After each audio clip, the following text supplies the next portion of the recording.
देखिए ओवरसीज जितने भी है ना, ये वो इसी बात को पसंद करते हैं जी, सुरख मिर्च छोड़ दी हरी खा ली। वो समझते हैं कि सुरख मिर्च खाएंगे तो ये मैदे में अल्सर करेगी, जख्म करेगी, साबित करेगी, गैस करेगी, इससे हमारी प्रॉब्लम्स बढ़ जाएंगी। भाई मैंने हरी मिर्च छोड़ के सुरख खानी, मैंने 100 नहीं, 200 नहीं, 500 नहीं, हजारों लोगों के पूरी दुनिया में मेरे बताने पे, मेरे तरीका इलाज पे और मेरे मुताबिक सुरख मिर्च खाने पे, ठीक है, आज लोगों के मैदे के इन्फेक्शन, जख्म, अल्सर, एवरीथिंग सब कुछ ठीक हो चुका है। वजह क्या है कि जो चीज मैं ओवरसीज को बता रहा हूं वो ये है कि भाई हरी मिर्च छोड़ें, सुरख खाएं, अदरक लहसुन प्याज वगैरह बारीक अच्छी तरह पाउडर करके आप सालन में डालें, सब्जी तैयार करें, उसको अच्छी तरह पकाएं, सुरख मिर्च डालें, ठीक है, जरूरत नहीं है काली मिर्च की, डालना चाहे थोड़ी बहुत डालें, सुरख मिर्च कम कर लें, ज्यादा कर लें, लेकिन सुरख मिर्च डालें। लेकिन उससे हट के आप दलिया छोड़े, केला छोड़े, चावल छोड़े, ठीक है जी, पानी ज्यादा पीना छोड़े, पानी पीना चाहिए, पानी की कमी नहीं करनी, लेकिन 2-2 कोलियां जब शोरबे की सुबह दोपहर शाम खाएंगे तो 6 गिलास तो वो अंदर चलेंगे, 2-3 गिलास और पी लें, खाने से घंटा डेढ़ पहले पी लें या खाने के घंटा डेढ़ बाद पानी पी लें,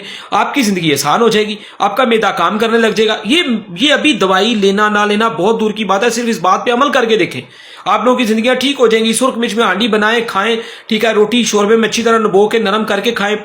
पानी खाने से घंटा डेढ़ पहले भी नहीं पीना, बाद में भी नहीं पीना। हाँ प्यास लगे छोटे मोटे घूंट पी ले, कोई मसला नहीं है, लेकिन फल खाने के 3 घंटे बाद खाएं। कोई एक फल खाएं, आपको पता चल जाएगा 3 घंटे में वो कितना आपकी तबीयत को उसने बेहतर किया। फिर अगले दिन खाना खाने के 3 घंटे बाद सलाद खाएं, आपको पता चल, सलाद में कोई एक चीज खा लें, मूली गाजर खीरा, आपको पता होगा कि उसने आपके साथ क्या किया। कोई भी चीज 3 घंटे के वक्फे से खाएं, 3 घंटे के दौरान उस चीज को जब आपने खाया, अगले 2 घंटे में वो मैदे के अंदर उसने आपके साथ क्या सलूक किया आपको समझ आ जाएगी।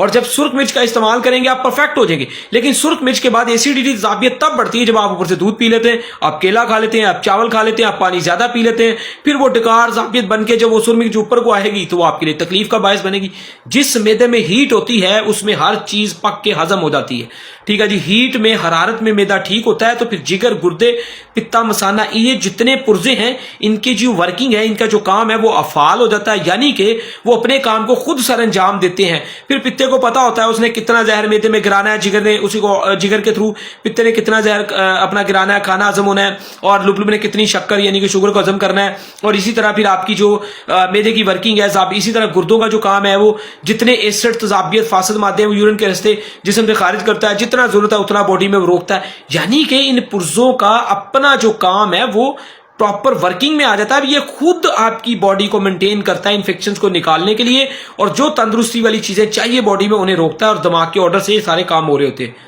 खुश रहें, अल्लाह हाफिज।